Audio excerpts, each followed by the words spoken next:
Welcome back, everybody. This is Off the Menu Podcast, episode 81. I am your host, Tay. As you can tell, this could be a different episode. This could be a one-on-one with a very special guest here today, Zach Riddle Art. This is a journeyman, artist, risk taker.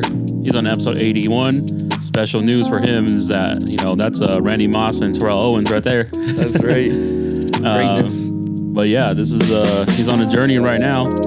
Want to go ahead and give some applause real quick.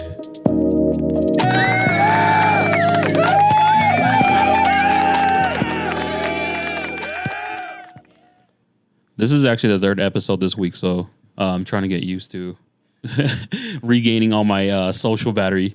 I feel you there, brother. You were out there. You're out there. Of course, we got IT technical support in the back seat. Fu Ying. Oh, let me go ahead and just restart it. Okay. What do you want, silencer? But like we said, episode 81 Off the Menu Podcast. This was just not last second, but last second on the booking for sure. We book out like a month in advance, but I just had to make sure we were able to share Zach's story and what he's been doing for the last, year? Year and a half. February 18th, 2023 is the day one. Wow. But there's been some breaks, in between. But yeah, we'll go ahead and get into your story. Thank you guys for tuning in so far. We'll start off the question. Who are you and what do you do? Yeah, so like you said, my name's Zach Riddle. I'm from Chattanooga, Tennessee. My profession is artist, making art, selling clothes at the moment, apparel. But I'm a great human and individual, just like everyone else in this room right now and everyone watching this podcast right now. You are great. We see greatness in you. But yeah, at the moment I make art for the past 4 years. That's what I've been doing. Spray paint on canvas was my initial main medium. And yeah, just randomly kind of started doing that, honestly, because of TikTok after I graduated with a degree in sports management and business admin minor.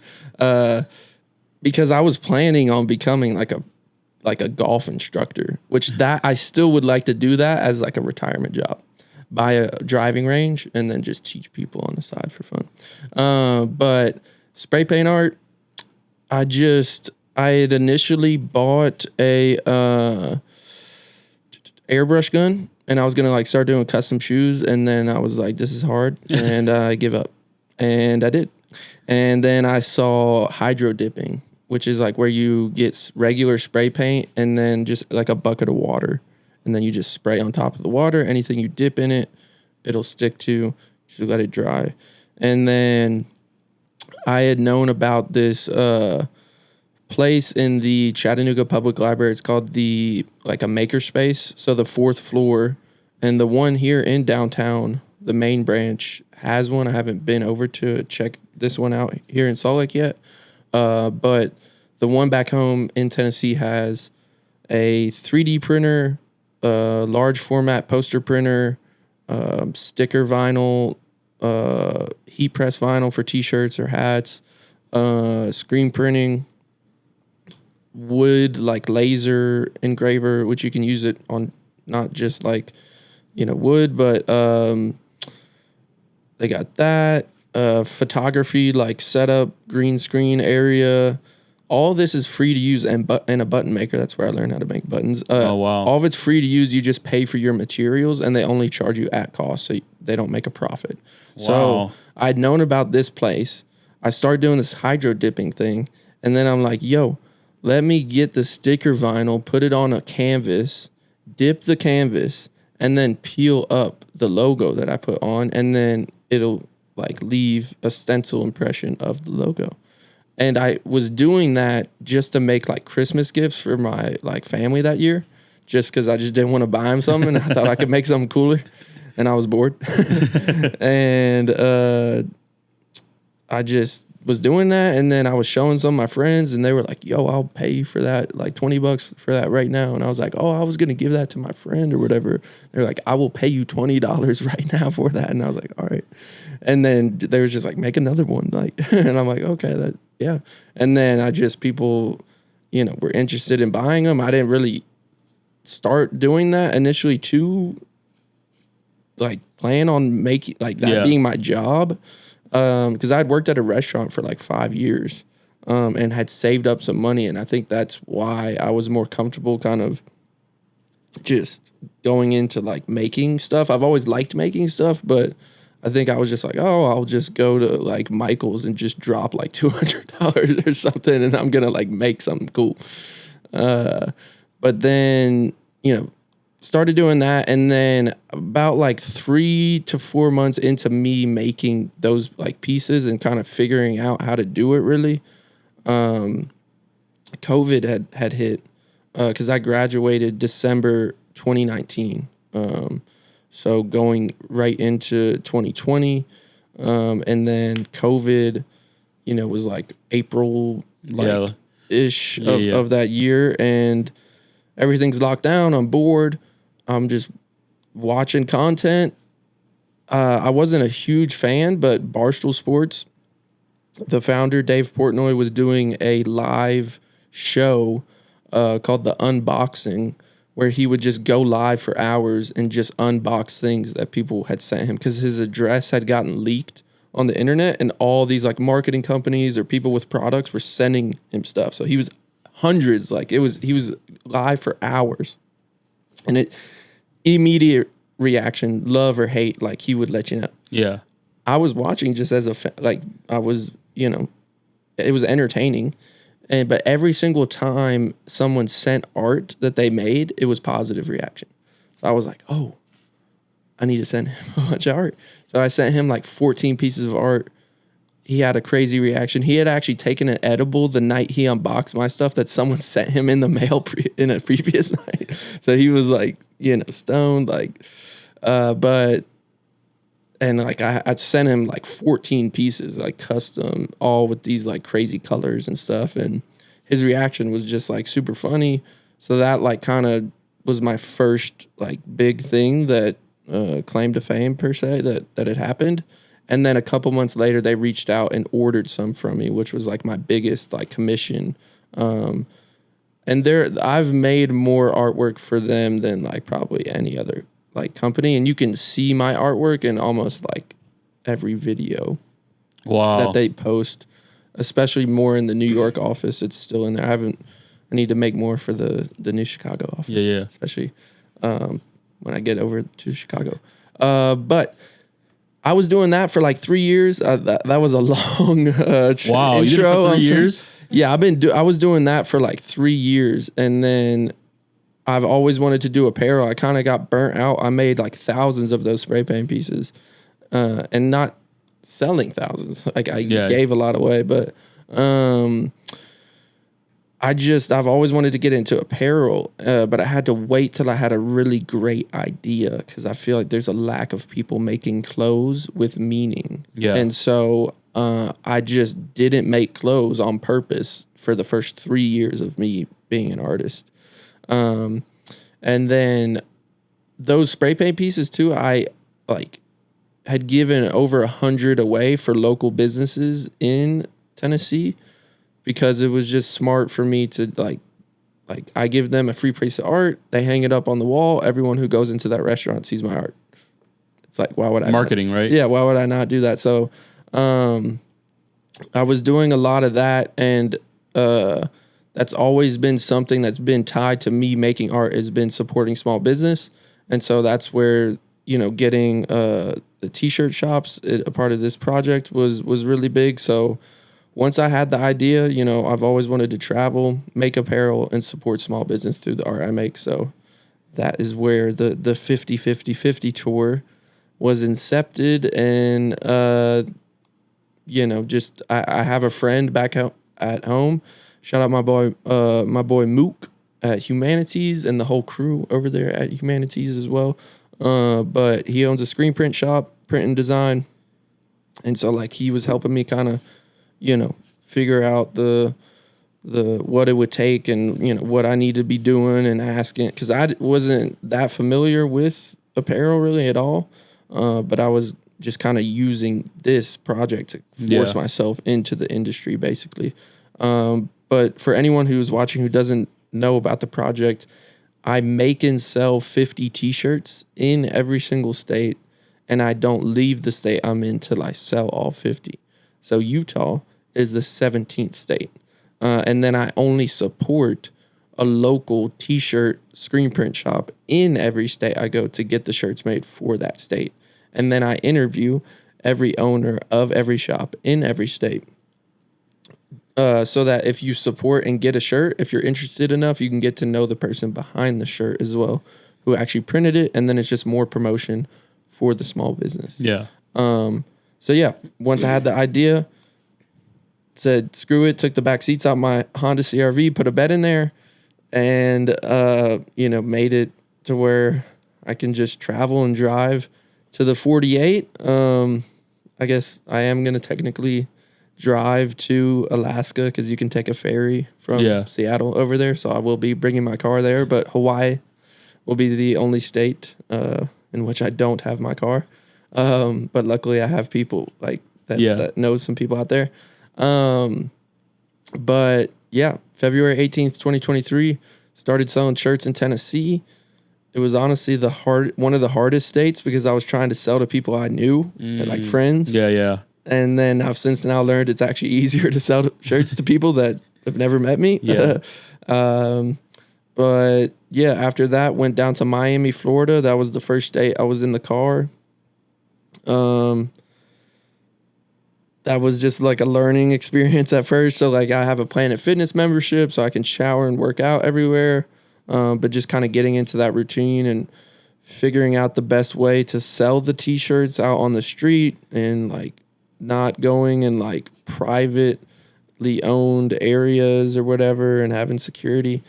In Miami, I went in the design district and just walked around there because it's like Gucci, Louis Vuitton, that type of stuff. So it's like if you can afford that, you can afford my t-shirt. Exactly. The 50 tour, 50 shirts in all 50 states, $50 each. So it's not a cheap t-shirt, $50, but Gucci sells an $1,000 t-shirt. So, it still makes my t-shirt look, cheap.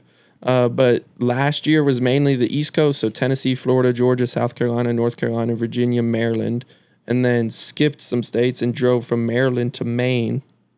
Did Maine, Vermont, New Hampshire. And then I was going to keep coming back down the East Coast, but New Hampshire was the 10th state. I was tired. I went home. I took like a month off. And then from there, I skipped more states and went to from Tennessee to like at home and went to Dallas, Texas, did Texas. From there, went to Albuquerque, New Mexico, New Mexico to Phoenix, Arizona, Phoenix to LA, LA to Las Vegas, Vegas to Denver, Denver to Salt Lake. Wow. Sorry, that was the longest intro no, you're ever. Good. That's the whole reason I had to get you on, though. I'm great, just like you. Yeah, just you're doing great things, and it's showing, though. And like, with you even talking about how you comparing shirts to like Gucci and all that stuff is like people can just spend $50 on a shirt because we're in the t-shirt business, right? And for you to even, we ran into you the most random day, most random time. Yeah. We were at First Look. We were selling shoes. Shout out Anthony. Yeah, shout out to and First Look. Make sure you guys shop for shoes there. Okay? 9th and 9th. 9th and 9th. And if you guys aren't shopping for shoes, make sure you guys are eating or doing something on 9th and 9th because that's where the city gets popping, especially during the summer. Mm-hmm. They have a lot of amazing restaurants, coffee shops, bookstores, jewelry, all that stuff on there. And it's on one corner of the place. So dope spot. Yes. Sure. Ann was just like, hey, you guys need to go talk to Zach. I'm like, wait, isn't that guy that Mo was posting and talking about? Because literally, right when Mo posted about you, I was like, yo, that's how you get out there and that's how you inspire people because you're out there doing work that most people aren't really doing. There's people that are out there being inspirational, but you're actually just showing up to each state and you're selling 50 shirts and then you have meaning behind everything you're doing because that's the one thing people lose when they're in the business. They lose meaning. And passion, first of all. You have to be passionate. You have to be passionate and you have to have meaning behind something for you to be able to sell something or even showcase your art, because you come first as an artist before a t-shirt business, correct? Correct. Yeah. Correct. No, big shout out to Mo and Organized Movements, The Source, another shoe page, Fit Check SLC. They're all over there at The Source, down on South State Street. But Mo, like when I went and dropped off those buttons over there and met him, he was just like, so like, what? Yeah. This is crazy. And then he's like, we got to go outside and start. Like, he just like filmed that video.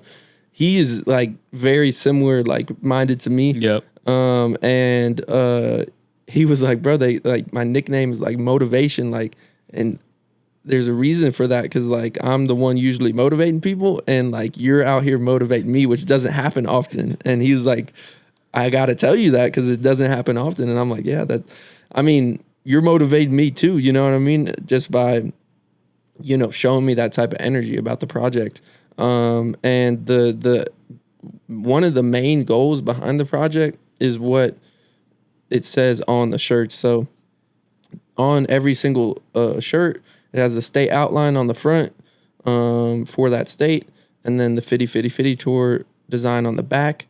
And then within each state, I hand write invest in yourself, because that's my motto.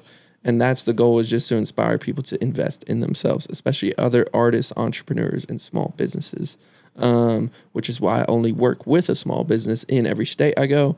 And because I could get them printed cheaper, like with my friend back home or over, like whatever. But like the story meant more than the design, really, actually. And that's what I tell people too, is that the designs are simple. It's simple designs, intricate ideas, because the idea in the story behind the shirt is actually what gives the shirt its value, not the shirt itself. The shirt is just a representation of the idea. It's the vehicle for the idea to the people. I could have picked any product. I could have picked a water bottle. Like, it could have been anything. Yeah. So that was, you know, one of the main driving factors, is to like, how do I craft something that like people will actually care about and want to like collect and hold on to. And that's why I tell people that, in my opinion, they're more collectibles than they are just t-shirts, because once they're gone, I'm gone. Yeah. They never get made again. Yeah. Yep. And the really cool thing is that, when I tell people this all the time too, is that when you support the story, you now become a part of the story, because you get to watch me go to the rest of the states knowing you played a part in my success in doing that. And anyone who's bought a shirt like in Utah or in the last state, like, or any state, like, not the ones that the first ones, but like if someone's bought a shirt today, they could scroll down my Instagram and see people who have bought shirts in all the other states I've been to already. So they can just see the other, people that I've interacted with across the country.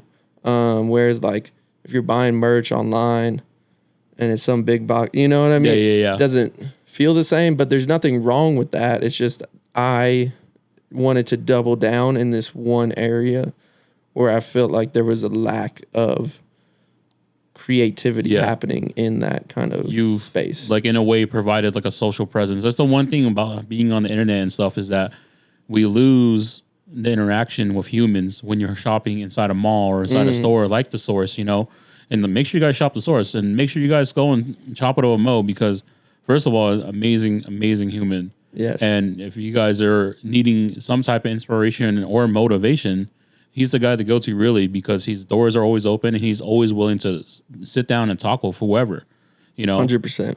And, and you've been able to just do that as well, for someone like Mo to feel motivated from someone like you, who's just been traveling and doing all this stuff and providing a lot of, you do a lot of work for free too, to help yourself, like not help yourself, but like help other people get inspired and get them going as well. Yeah. Yeah. The buttons I've really kind of triple down on here recently more than anything. As far as like just pre-making ones for people that I already plan on connecting with, but it's just an excuse to go connect with them. Yeah. And I've learned in every situation that I'm trying to get something, like never go with the intentions of trying to get something in return, but I know that increasing my chances of getting something, if I give something before I ask, it will probably increase my likelihood of getting something. So I am aware of it. So I will pre-make, buttons for businesses, and if they don't want a shirt, cool. I still supported a small business with a free pack of buttons. Even if they don't want a shirt, maybe they want to order buttons. Even if they don't want to order buttons, it's still cool to, like, next day I see all the employees are wearing it the next day, or like some guy on the street, and I'm like, oh, I made that. Like the Tizo touchdown concert here last night, I made more buttons like for people. Like, usually when I'm out there doing like the free button thing, which if anyone who's watching doesn't know like what that is I'll bring my button press out on the street or at a pop-up at a coffee shop, whatever it is, and have blank sheets for people to draw and make their own button. And then I just press it for them right there, and they keep it for free. And it's basically a way for me to get people to come talk to me, and so that I can tell them about the t-shirts. But it's also a way for me to get inside of businesses and for me to offer something basically that's worth something for that business besides me just coming in and selling. But the free buttons, it's just like last night, that concert, I probably made, it had to have been at least 100, I feel like, for the people in line. And it was, when I was thinking about it being in there, I was like, this is the largest room of people that are wearing a product that I made, whether or not I like, because they drew it and whatever. But it was so cool and then now I'm like looking and seeing people post all the pictures from the concert last night. And it's like all the people up in the front rows, like you can see all the little buttons. So I think it's just I never planned on making buttons. But I now have done it like 30,000, 40,000 of them. So like that's numbers. And you weren't even just doing buttons from the beginning. When we had a conversation, you were doing like spray paint stuff too, Exactly. And I had started doing buttons probably like 2 years ago. So like I was doing the buttons prior to me doing this t-shirt thing, but not at the level, not at the not the way I'm doing it now. Cause I wasn't doing pop-ups for like the spray paint art or stuff like that. Like this tour, more than anything, is for me to grow my network, gain experience, stories, skills. And if I happen to make money and like break even or at the least, like that would be great. But if I lose money, the amount of things I've gained, non-monetary, things like are worth way more than however much money I lost. Yeah, that's what it is for us as well. Like the podcasting, every time we talk about it, like we may not be making money now, but we've gained knowledge, experience, and relationships that we would have never thought we would have gained over the last year. And a lot of the time, relationships and connections and networking can be worth more than just cash. Yeah. Because it's just like someone like you never know when like you got people talking and promoting about you when you're not even in the room type thing. But if you've influenced them enough to do that, that's what's like powerful. Because the money will come and go. Exactly. And it's funny because like after we bought your shirt, remember I told you I just leave it out so people can see, and then we tell them the story about what you're doing. That's fire. It's literally we leave it on the table, the kitchen table, and people are like, "What is this shirt?" I'm like, "Oh man, it's a crazy story. This guy's traveling all 50 states. He sells 50 t-shirts in each state, but he does all this stuff to make sure that he's interacting with people, and like, for the most part, like we were like just motivated to take our next steps. Like, how do we do things, and like how do we interact with people? Because we went out to LA that weekend after we met you, and I was just like, you know what, I'm gonna go talk to people. I'm gonna go and sit there and like, if I've never even like talked to this person ever, I'm gonna try and reach out to them and be like, yo, you've been an inspiration in my life. Like you've been a part of this, thing that I've been doing for the last few years. And because there's no negative. I mean, it's just like if the person doesn't want to connect, blah, blah, blah, blah, it's like, all right, well, there's other people that there's who's next. You know what I mean? Because it's like there's so much stuff that's going on out in the world. It's like whatever you kind of want to be a part of or attach yourself to, you can. It's just like, how bad do you really want to be a part of whatever you're trying to be a part of or what you're trying to accomplish. And yeah, I think just that's great advice as far as just like there's people you look up to and it's like there's no loss in the one of the like I have all these sayings. Yeah. Like the only way to fail is to not try. Yeah.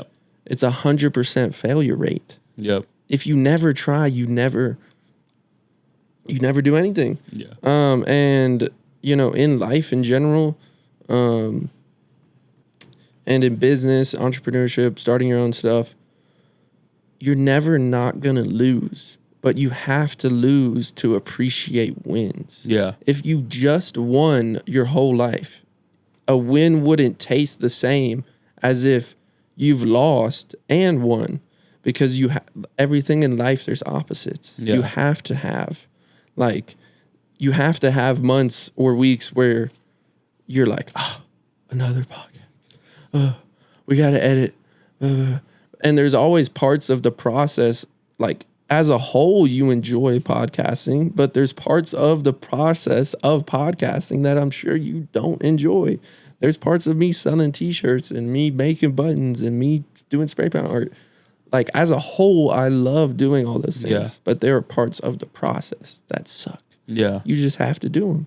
You have to lose. Yeah. But you have to be able to move on from the loss and realize that you won't lose every single time you take risk. But yeah, I think having the ability to take risk though is like a huge thing. Even as small as like just like pulling up on someone's shop, or even as small as like seeing someone on that street and seeing that they have a cool outfit that you like and just saying, yo, that's a cool outfit. Like, and then, oh yeah, I made it or whatever it is. Like, and then now you're connected to this guy. Like you never know. And so like, that's what I've learned more than anything is like, if the more you put yourself out there, the more like those people are waiting to shake your hand. Yeah. They just don't know it. And those people are waiting to tell you their stories about everything. Exactly. And that's crazy that you say that too, because we have experiences like that all the time. It's like, yo, that's a cool shirt. And we're always wearing our shirts because that's how you brand yourself. That's how you market yourself, right? And when you see someone, or when someone walks up, he's like, yo, that shirt's really cool. It's like, oh yeah, we made this. Yeah. My designer made this. So this is our brand. This is something I do with my wife and my friends, my brothers, you would say, and it goes from there. It's just a snowball effect. Whenever you are like complimenting someone or just saying, hey, yo, that's a dope, whatever they're doing, then there's always a story behind it. Yeah. The story is where it matters. And that's where I think, the success has come from. Cause I actually have told people this too, is like, I sell a story. You just happen to get a t-shirt. Yeah. It's like selling being a part of the story is what it is. But yeah, I mean, I didn't have those skills. Like there's video of me selling in Miami and like, I suck. You know what I mean? Like I was talking so fast. There was no rhythm. There was no cadence. Yeah. And I'm only on the 17th state, so I have 33 left to go. So like I'll be 33 times better at the end of it than I am sitting with you right now. I'll probably look back at this and be like, dang, I sucked. Like you just always have to be like, pushing forward and trying to better yourself, because the more you invest in yourself, the more you can invest into other people. And if you're investing into other people that are reinvesting back into you, you're actually still kind of in a way investing in yourself. And though the best investment you can make is always in yourself, because you can make investments into other people or relationships or businesses that don't invest back into you, which is a loss of time. More that's, you can't get time back. And the more you build up your own energy, the more you can give it out without being a detriment to yourself. Yeah. Because you can't pour from an empty cup. So if you're trying to do all this stuff and connect with all these people and give out all this energy, and you're not even giving energy to yourself to do that stuff, then it's like you're just running yourself into the ground. So like that's why I kind of picked that one message, because it's a message that I've learned a lot from and kind of live by, I feel like. And so I'm trying to get as many other people to continue doing that too. Because the reason why anyone has success is because of taking risk, investing it in themselves, and like knowing that it's going to take themselves to pull it off. You know what I mean? Like, it's like, who set up all this stuff in here? You did. You know, who you guys like bought all the stuff. You had to figure out like, all right, we need this cord, we need this light, we need this mic, we need blah, blah, blah. But now it's a well-oiled machine. Yeah. The problems you had at the start aren't the same problems you have now. Yep. But you're never going to not have problems. You just have better problems. That's true. And it's crazy though, you know, when you're saying invest in yourself and everything, I always tell my wife, am I doing too much? Like, I always look at her and I'm like, did I just do too much? Like, by talking to that person, or like committing myself to doing another project with them. And then I realized like, I just have all this energy to expel because I'm putting it in myself as well. I'm always, no matter if I'm investing to someone else, I'm always investing in myself by making that connection with them. Whether I'm like, hey, you guys need artwork done for your whatever you're doing, or do you need a videographer or photographer for your show or anything, I'll go do it for free, you know? And that's because I'm also still learning. I'm also still taking the chances that someone will take a chance on me, and then I will get noticed by someone else. It's like, hey, I'll pay you to do this. I shot my first music video. They paid me, you know, they paid me to do the video, and it was just in one take, and I didn't have to edit it. And they were like, hey, here's some money. And make sure you guys go check it out. Club Mungo, Ramachai, out now. Okay. It's on YouTube. It's also on all platforms, but make sure you check out the video, because I was able to be a part of that. That's also investing in yourself though. That's fire. Right. I'm a huge believer of like, it goes back to something we were talking about before off camera, is like, if you have the energy, like get it out. Because like, if you have the energy to like post on Instagram, like right now, you should, in my opinion, post right now. Like, don't listen to all the gurus. But like, if you have the energy, get rid of it, because there's going to be a point in the week where you don't have the energy and you don't want to post. And then you kind of feel bad for like, you know, not like, you have to be your biggest critic and your biggest supporter at the same time. So balancing that is always going to be hard, but I think for me, as far as like the way I've been viewing the tour now more versus early on, I was a lot harder on myself as far as how quickly I was selling the shirts. But like how fast I sell them isn't necessary. It doesn't like, as long as I get it done is really what matters. And I'm meeting the people I'm meant to meet. So as long as that's still going, like, obviously I want to go quickly, but I'm way more patient and way just less hard on myself, and just like, it's going. You know, I'm still putting in as much work as I can, trying to put in, you know, better myself to put in more work. And then I feel like I'm way more aware of like meeting people and feeling like these connections and stuff like that is basically like an affirmation, affirming my reasoning into doing what I'm doing. And I felt that even early on in the first date. For anyone who watches NFL, Jalen Ramsey, who now plays for the Miami Dolphins, the first day he was in Miami to sign his contract with the Miami Dolphins, he bought 4 T-shirts for me. Yeah, because he was out in the design district celebrating and had 3 camera guys following him around. At first, I didn't know I didn't recognize him just straight up off that. But I was like, here's a guy with 3 camera guys following him around. I'm going to go talk to him.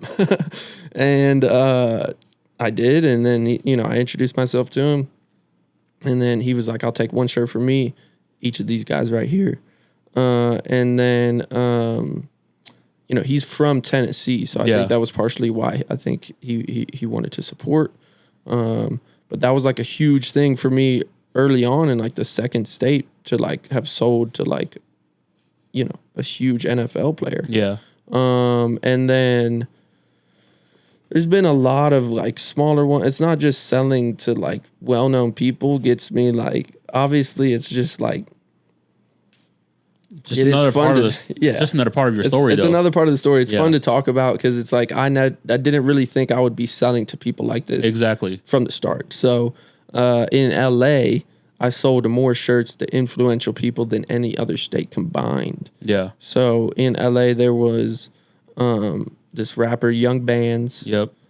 Isaiah Rashad, who is from where I'm from, Chattanooga, Tennessee. You had Jaden Smith. You had hometown hero Isaiah, Jaden Smith, Benny Blanco, and then an NBA player, Evan Fournier. Yep. As well. And then there's been some DJs that like people in the EDM kind of scene would probably know. This guy named Eben, and then this other guy named Dr. Fresh, who was had met both of them in Denver, and both of them copped a T-shirt. But yeah, running into them, it's just like, and for them to be able to support the project is like, I mean, I've been watching stuff from people like them or listening for like years. Yeah. Not even knowing that I would run into them ever. Yeah, and that they would give me $50 or that I had the ability to convince them to do that. Because, you know, with these brands, I do it all the time, give away stuff for free, but I'm not giving away those shirts for free just because they're famous. Yeah. You know, like they got to pay the $50 just like everyone else. And they did. But their $50 is actually, it's worth monetarily the same as everyone else's. But those pictures of those people are like priceless. Yeah. And the story is too. But the reason for Jaden and Benny was solely because I was walking up and down Rodeo Drive every single day in Beverly Hills in LA, basically, like for hours. Like I knew all the security guards, like for real, like the photographers out there. Shout out my guy Solomon, who you know, there was no one else selling clothes out there, which I thought was crazy, or selling anything. You would see sometimes like, you know, the kids selling candy bars type thing. But it was just the photographers, like these, like they're not like TMZ, like paparazzi, but basically if you're walking down Rodeo Drive with a Gucci bag and you have like a cool outfit on, they'll snap a couple pictures.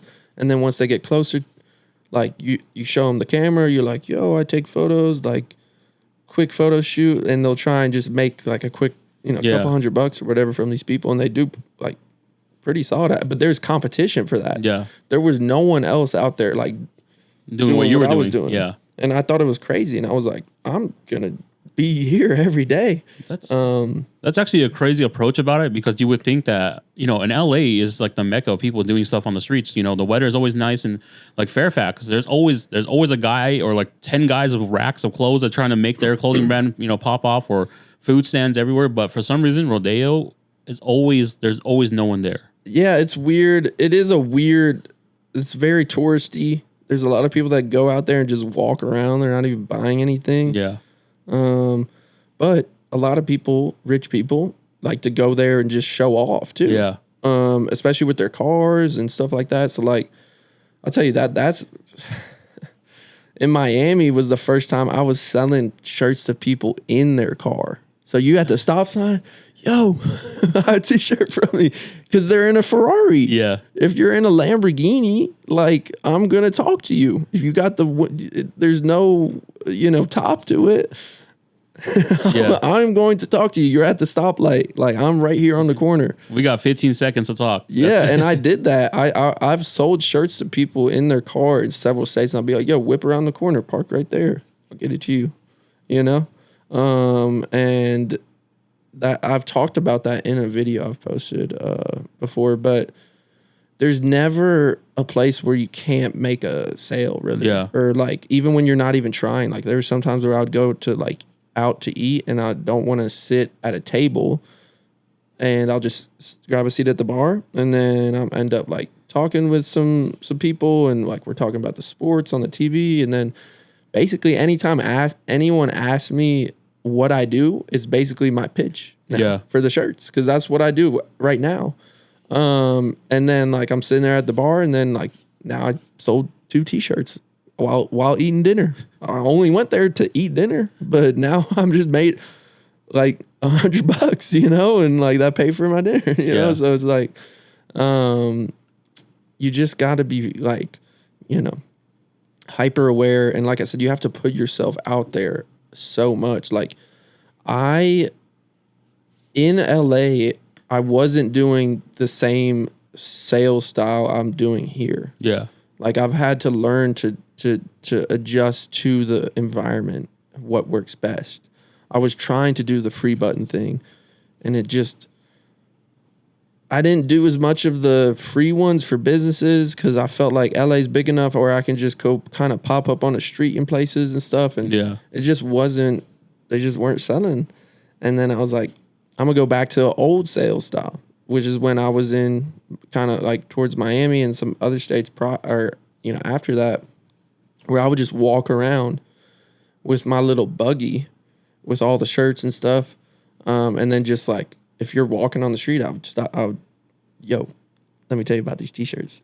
My bad. You're good. I'm great, just like you. Here's one of the Utah ones, one of the last 8. But I'd just be like, yo, let me tell you about this t-shirt real quick.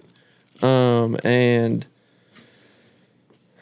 a lot of people will not stop or listen, you know, and then you're just on to the next one. But that's what I did in LA. And I was with one of my friends in Vegas after that to sell like shirts there. But my friend was out there for the Super Bowl he was filming content. So he paid me to like film with him. And then we had walked around a lot that day. So he was like, yo, how many steps did we do? And we had done like 16,000 steps or something, which is like a solid amount. Yeah. But then I was like, yo, I was walking a lot in LA. Like I was like, cause I don't even look at that. And I'm like, let me see what I was doing. Like I was doing 32,000 like steps a day. That's like being out of the country. In LA, it was slick, like averages out to like over a half marathon of like distance, like 13 miles.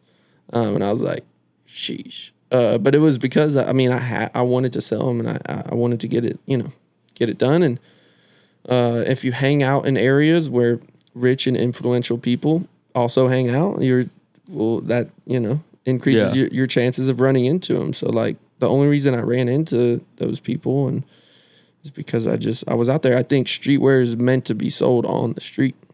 Yeah, you know. Yeah, it's just like, it goes to show that you are just taking the risk, but also using the knowledge from every state that you've taken and been able to adapt. That's the one thing I've learned from you throughout this, episode, is that you've been able to adapt wherever you've been, right? And you've been able to learn how the people work out there. And you was like, in LA, this is how they do it. LA is very fast paced, but slow at the same time, but you know where to find everyone, right? And so one thing I want to go away from the topic of this stuff, but I want to ask you. Well, it's still on the topic, but we're foodies. We do food stuff. And each of the states that you visited, where have been like your favorite places? Let's maybe do a top 3 of food places that you visited. Maine is incredible as a state in general, because a lot of people will ask me what my favorite state has been so far, and usually, honestly, my answer is Maine in the summer. And the lobsters, it's incredible. The lobster rolls, in my opinion, aren't necessarily the best way to eat lobster. It's very rich. It's like so much that you eat it and you're like, I don't want to look at lobster for a week, at least. But they are delicious, and just the seafood up there in general. Food in Texas was incredible. Dallas. I think the food in probably Albuquerque as well is delicious. Really? I mean, that the chiles, the red and green chiles. They put it on everything, because when you're down there, you're just like, they'll ask you want red or green, and then you're just like Christmas. I want both. That's like a thing in New Mexico. Yeah. So yeah, great food down there. I feel like Texas honestly has been probably, I would say Texas would be the number one, Maine, New Mexico. Okay. But I'm a big I like tacos, I like Mexican food, I like seafood. I like Greek, like Mediterranean. There's actually this one spot. My friend Kalani in Denver, he loves it, and it's similar to this like kind of bigger chain called Cava, but this one's called Garbanzos, and there's actually one in the airport here. Oh yeah, I know what you're talking about. Yeah, but it's in the airport. You can't. That was the same thing. We had a Popeyes, and the first Popeyes was in the airport. Yeah, and so the airport always gets it first. And Shake I'm like, Shack, everything. What is this? Do I have to order it to go or something? Because it's slick. Yeah, amazing. And it's a chain, but it's only in like, a handful of states. It's not like a huge, it's like still pretty small business-esque. But yeah, I mean, the food in Cali was great too. I've had some great home cooked meals, fortunately, because, I haven't had to crash in the car for every state. So luckily I've been able to crash with people in a lot of the states, even here. Shout out to Mo on a couch over there. So,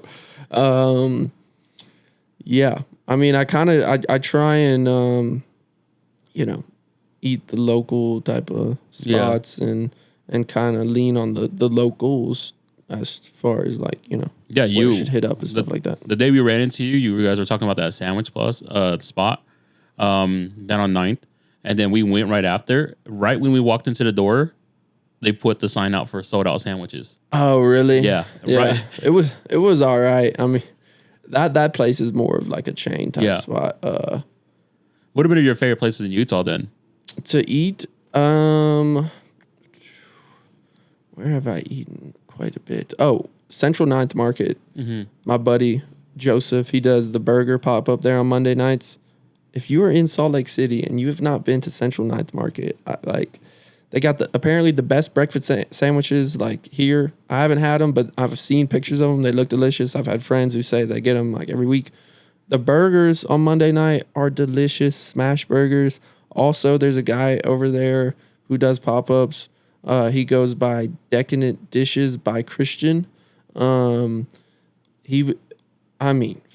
Those two things were the best food I've had in Salt Lake. I'm gonna have to be sure to try it. I love smash burgers. So, and it's crazy because like we lived here pretty much our whole lives and we don't know about any of these things, and we have to learn. But you've been able to like really just tap in with the local scene and be able to be a part of it. Well, see, that's where this is the way I explain it now. It sucks because it's great in one way, but sucks in the other because I will be in each state like 2 to 3 weeks ish. And then by the end of it, I'm like pretty well connected and I have like a group of network and just like friends and whatever. And then I got to rip it up and then go on to the next city. But I've gotten great at implanting myself in the new cities because of me having to rip it up and implant and rip it up. And so I've learned it, while it does suck to like, I'm up out of here. It's like I'm great at like, all right, like I'm in this new city. It's like, all right, whole new. I'm making 300 buttons. Like for real, the first day I was here, shout out to Under Pressure Screen Print Shop in South Jordan, Jay, the whole crew. Great business. If you need t-shirts printed in the Utah, the whole state, they ship outside of the state. But anyone in the Salt Lake area, especially, go to Under Pressure Screen Print Shop. When I got the shirts printed there, that day, I'd made like 300 plus buttons for like 30 plus different businesses. Wow. And was just like, all right, here's my first, like, here's the places I found without anyone telling me and that I think, like, and then I went for it. And then like as I meet people, they're like, oh, you should go here, you should go here, you should go here. So it's just like people kind of end up helping me more, once I'm in those places too. But yeah, it's fun to be in a new place and just like, I'm here. I'm starting to meet meet everyone, please, fast. Yeah. And it's true. That's what happens though. And like the first time we even had, not even just our interaction, but first time I saw what you were doing on Mo's story, I was like, yo, we have to meet him. I don't know how we're going to meet him, but we're going to run into him eventually. Yeah. And it was like we said, we ran into you at first look, and it was just like, we're going to have you on, because from the stories you were already just telling us, it was like, this is amazing stuff that you're doing. I even said, as like, I told my wife, I was like, if I was single, would I do something like this? I was like, we can do this married, but we have a house and stuff. And I was like, would we do something like this? And she's like, no. And then we went to LA. I was like, I think I can do something like that. Yeah. Well, what's funny too is that like I was doing a pop-up at Central 9th like one night, and a place called Midway Coffee that super great owner over there, Colton, and whole crew over there as well. But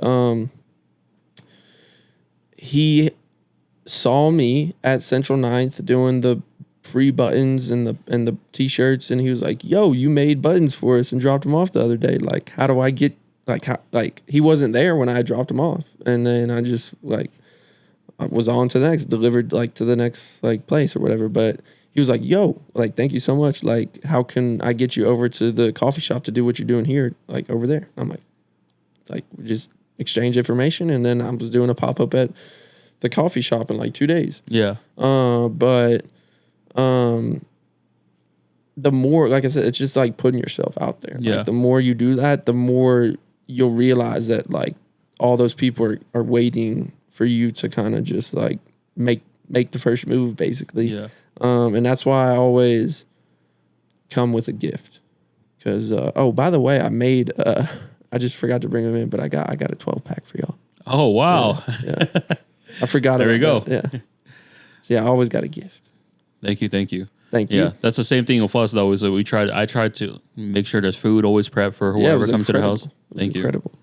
And that's the one thing I can always offer, at least as for human interaction. If I'm not able to offer a conversation, I'm able to offer food. And that's the one thing I always hold in life. Make sure that everyone's well fed or whatever it is, to the point where like we can get close together. That's fire. But with your journey and with your adventures, what have been some hardships that you've gone through? Because you've gone through 17 states, and what has been some hardships that you've gone through over the last 17 states through your journey? Something I was talking about earlier for sure is like how hard I am on myself as far as like how quickly I'm going. I think just day to day that's hard, because it's like some days it's like, yo, I do not want to go like outside and talk to people. Yeah, I talk to so many people like every week, like hundreds.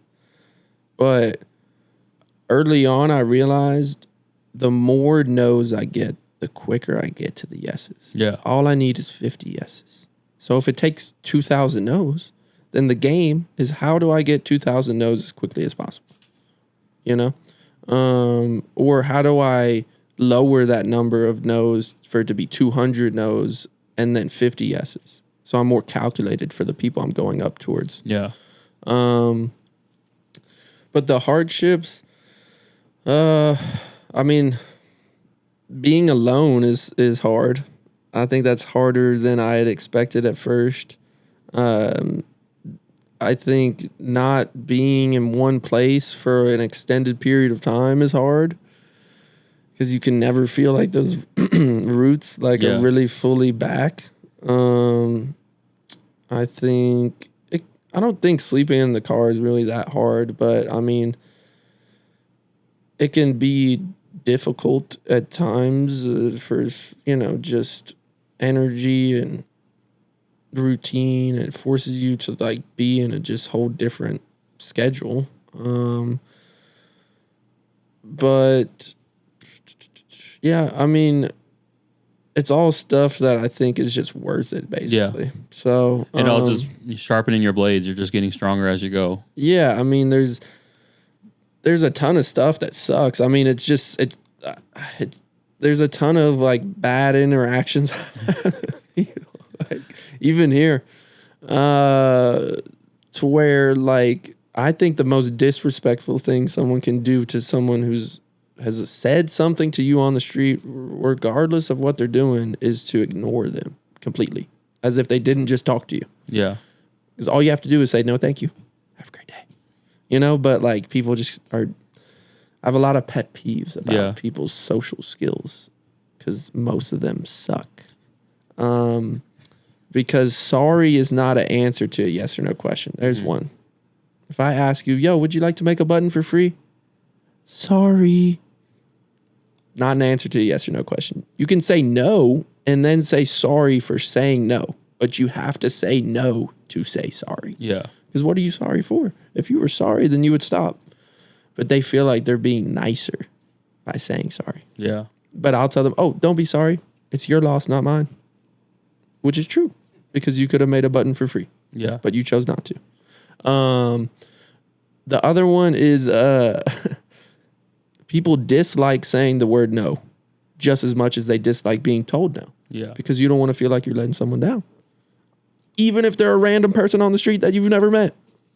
You still feel like people still feel like they can't say no, which is crazy to me. Other one is people are afraid to use their own eyes. This is my setup right here. I'm selling on this. Someone's walking by. They're looking at it the whole time. Like they're hurting their neck. Yeah, yeah. Yo, just stop. Yeah. You're obviously curious. Fulfill your curiosity. A quote I have is uncage your curiosity because people do cage it or someone else has put a cage on it when they were at a young age or they feel like they can't be themselves around certain people, whatever it is. It's obvious that you want to stop and talk and just see what I'm doing. The other things that people will do is like there'll be a group and then someone will ask someone else in the group, yo, what's that guy doing over there? Well, how would they know? They're just like, they just saw me just like you. But people just can't. I mean, I say people, like not everyone is like this, but there is a large majority. But anyway, there was this one interaction I got to talk about on 9th and 9th where this guy ignored me. And then if I'm not at a pop-up or in front of someone's business, I can say whatever I want. So like, I don't have to be kind of like, reserved because of that business. I like kind of poke at the people and I'm like, oh, well, thanks for responding to, because he ignored me. I was like, oh, thanks for responding to me like a normal human being. And then he just like turned around and was like, shut up and quit talking to me. Like, leave me alone or something like that. I was like, oh, shut up and leave me alone. That's what, like, how we're doing it out here. And then I was just like, I love you, man. Like, hope you have a great night. And then he turned around and was like, you're a F-word idiot. And I was like, love you. Have a great night. And then Mo, I had actually called Mo to just be like, yo, I got to tell you this story. And then I was like done selling like briefly after that. And I was like, I'm about to go grab dinner across the street if you want to come join me. So Mo came and met me down there. I'm like cleaning up my stuff, getting ready to like go put it into my car. And across the street, the guy's back. And I'm like, yo, Mo, that's the guy. That's the guy. And he's on a scooter this time, like going like, you know, and we recorded him as he came by. And we were like, there. I was like, there. It's on my story highlights if you want to like go scroll through it. But I was like, there he is, the nicest man in Salt Lake City. And I was like, we love you. Mo was like, we were both saying it. We were like, we love you. And then he just turned to us as he like drove by and was like, get a real job. And I've had people tell me that before. Yeah. Like, get a real job. It's like, dude, this is a real job. This is my job, bro. Like, it's crazy. But, and then there was another, this is just one other similar interaction. Someone in Denver ignored me. I kept talking to them as they kept walking away. And then they turned around finally and were like, why are you still talking to me? Talk to all these other people. And I was just like, I love you. Have a great night. And he was like, you're worthless. Who says that? I don't understand these people who like feel like they can just, it's crazy. It's crazy. Like, why did it take all of that? Like, all you could have just been like, no, thank you.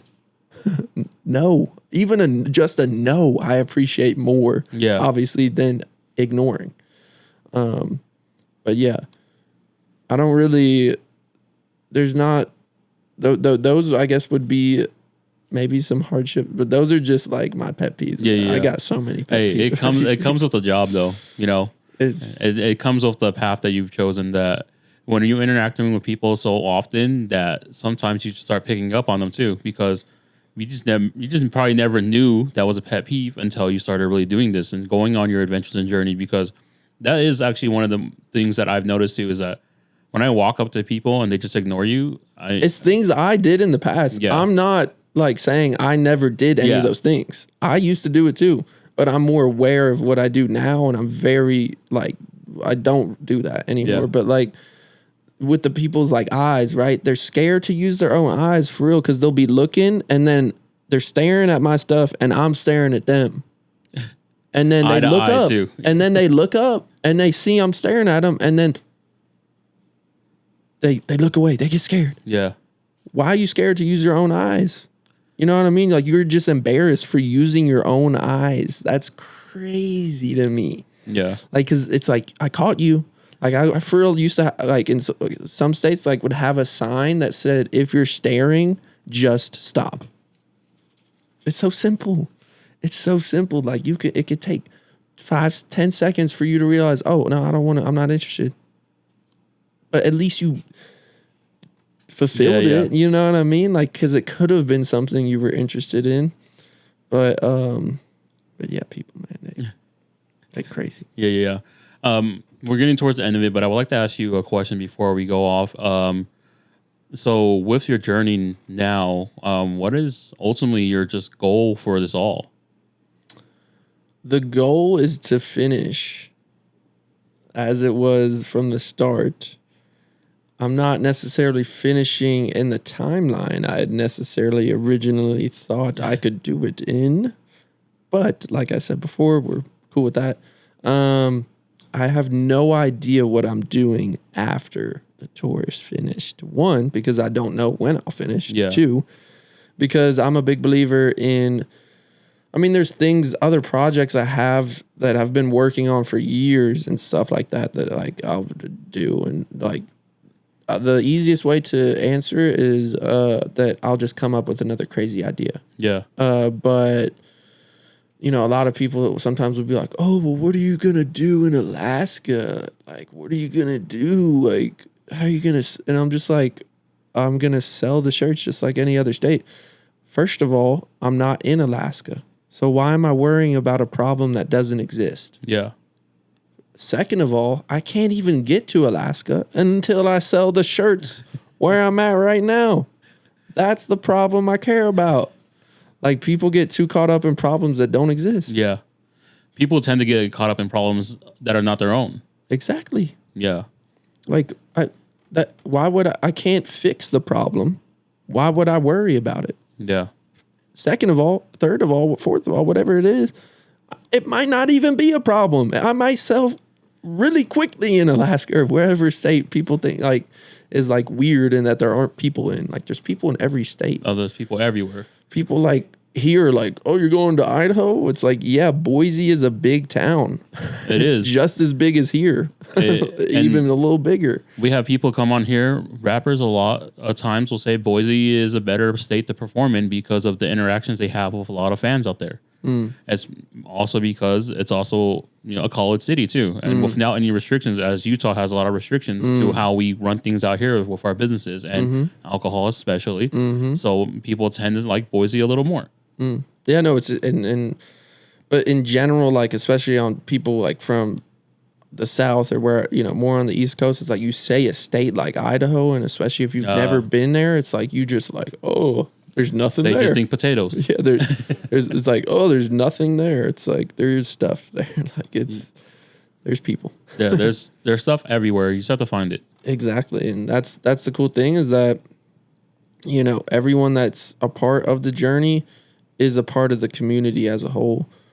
for this project. So, you know, it's just cool for the stuff that I will do in the future, because now I can come back to places and have people already in my network ready to go to collaborate with, to pull off cool stuff. Yeah. And just, you know, be great, you know? We're gonna need like a docu-series after you're done. I need a movie. We need A24 to pick this movie up or something. If you know them, call them. Let them know. There's gonna be a photo book for sure. That's the one thing I can guarantee. Oh, there will be a true. photo book. You do take a lot of film stuff, and you take a lot of photos wherever you're at. I have like hundreds. You can ask Mo. Hundreds of instant film Polaroids and thousands of film pictures. Yeah, put us on that wait list for sure. We want to make sure we have that piece of your story here and be able to share with people, because that's the one thing we've loved about your story so far, is being able to share your story and just people reacting the way we reacted when we first heard about it too.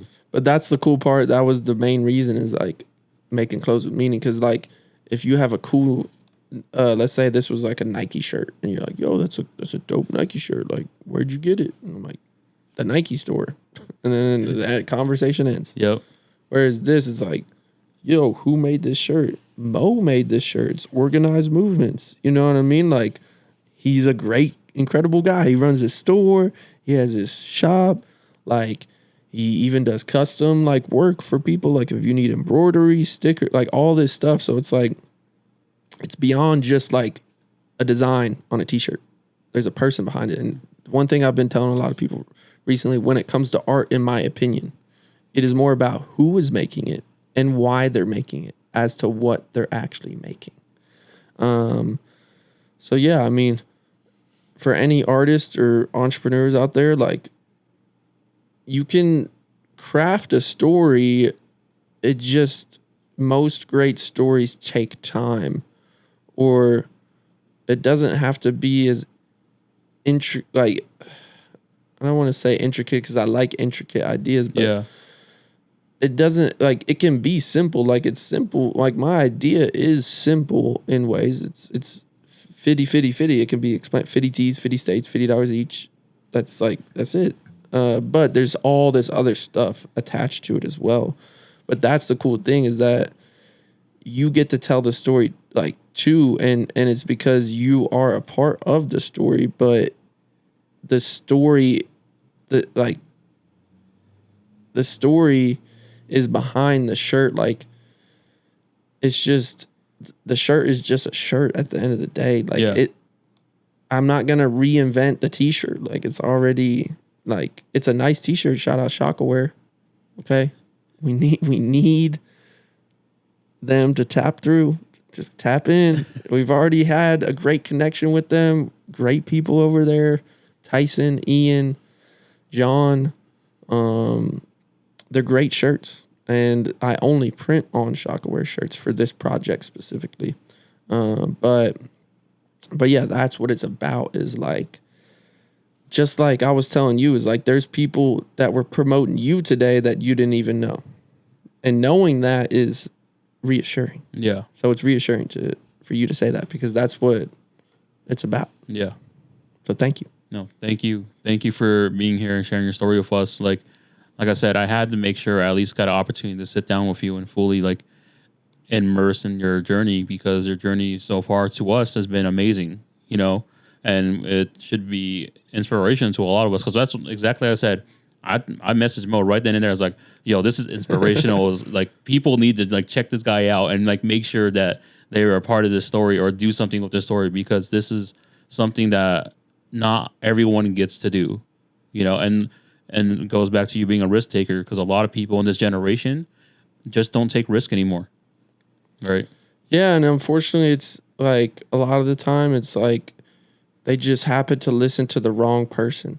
Because there's other people that they could have listened to that would have told them to take more risk. Yeah. That's what I'm usually the person telling people to do.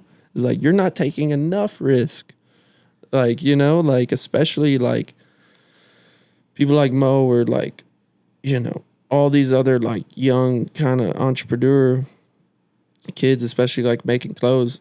not Mo specifically, but just like in general, I'm figuring out ways to I took a risk last night trying to, get Tizo Touchdown to buy a t-shirt. Yeah. It didn't work out the way I fully wanted it to work out. Did I gain and learn some stuff and like connections and experience? 100%. Did I get what out of it I fully wanted to? Not necessarily, no. But the future, I like to tell people your greatest moments lie ahead. So, I've accomplished great things in the past, but I'm looking forward to the greater things I'm going to accomplish in the future. So, but yeah, if anyone wants to look me up, Zach Riddle Art, ZACHRIDDLEART, Instagram, TikTok, YouTube, LinkedIn. Talked about that earlier. Yeah. Tag me in on LinkedIn. He's been breaking us off on some social media stuff that we didn't know. So and are people open up to DMing you and like asking you questions and stuff? Yeah, I mean, I'm open book. I'll try and get back to you as quickly as possible. And yeah, I mean, if anyone's got any questions, but yeah, support all the people we talked about. On my Instagram, you can see the people that have supported me. So that's where you can, reciprocate the support towards them as well. Like, subscribe to the podcast. Thank you. Yes, great work here. Continue the great work. We see greatness in you. You guys are doing great things and will continue to accomplish great things in the future. Thank you. That's much needed in a space where you're doing content creation. You're not always getting reassured every day. No one's really telling you like, oh, you're doing great or doing, and then we've been trying our best. Like, yo, you're doing amazing. Like, keep doing what you're doing. If you're making it, you're making it. Yeah. Like, for real. If you're making content, you're making it. Like, you made it. Yeah. Like, there's never, like I was talking about, like videos, like 1 million views, whatever. Like, I got 1 million views. I made it. Like, yeah. Here I am. Like, no. Like, there will be points where you'll be like, yo, that was crazy. That was a milestone. Yeah. That was crazy. That was cool. Who's next? Yep. You know? Like, so yeah. Yeah, we can only wait for what the journey lies ahead, like you said. That's the biggest thing that pushes us most of the time is like who we get to see and who we get to talk to, because a lot of the people that have done it have pushed us already. And the more like you kind of get under your belt, the more confidence you get, the more confident you are in yourself in taking a bigger risk. Yeah. Because early on, it's like you might be willing to take the risk, but you don't have the confidence to back up that level of risk yet. Yeah. It doesn't match up, So it's not like you got to like hit a home run like your first at bat, but it's quantity over quality. You just got to keep hitting, because if you stop hitting, you stop winning. There we go. We have a closing segment. It's called our Chef Special. And it's where you give free advice or game to people. But then this whole episode's just been free advice. So you guys, please make sure you guys are taking this and and being inspired or whatever it is that may get you to where you want to be. Because a lot of this stuff is stuff people are going to tell you, and you just be great and just do what you want to do, because at the end of the day, no one can stop you but you. And that's where we're at. But we're going to offer free advice still. Yeah. Or I got you. If you have a recipe, that's what I have a recipe. Okay. Recipe for success. Yeah, there we go. For success. What is your recipe for success? Yeah. I'm going to reciprocate something my great friend Terrence said. He runs an organization in LA. It's called We See Greatness in You. You can look him up on Instagram. We See Greatness in You altogether.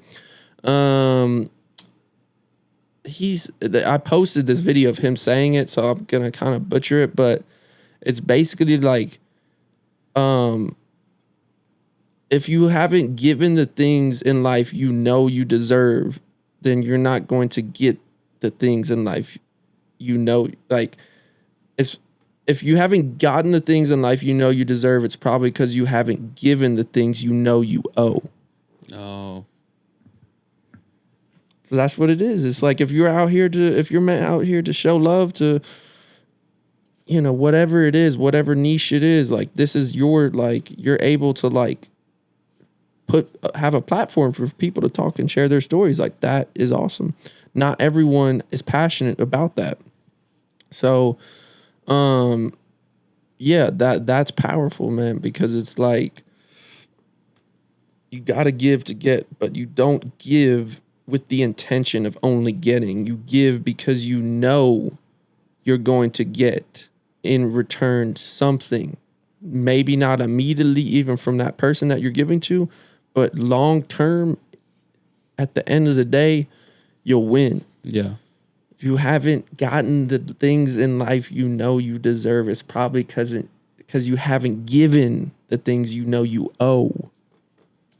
Wow. No, that really stands with me a lot, because when people look at us like, you're always just doing so much, why do you guys keep doing it? And it's because I feel like it's just a part of me to always want to give. And I've learned from my mom, my grandparents, and everyone in my family, we're just giving people. And I've never been the one to receive. I don't like gifts. I don't like people giving me stuff.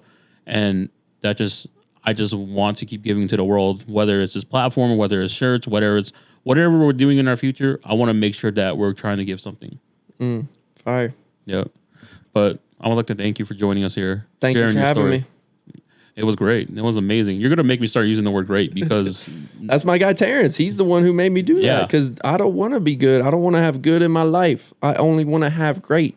Because if you got a choice and you choose good, then no. Yep. I don't want to be around you then. And if I am, I'm going to try and convince you to be great, just like me, because I know you are, and you're just choosing not to be. Yep. So if you're watching this, we see greatness in you. We do. And please be great, because that's the only way you're going to be able to make something of yourself.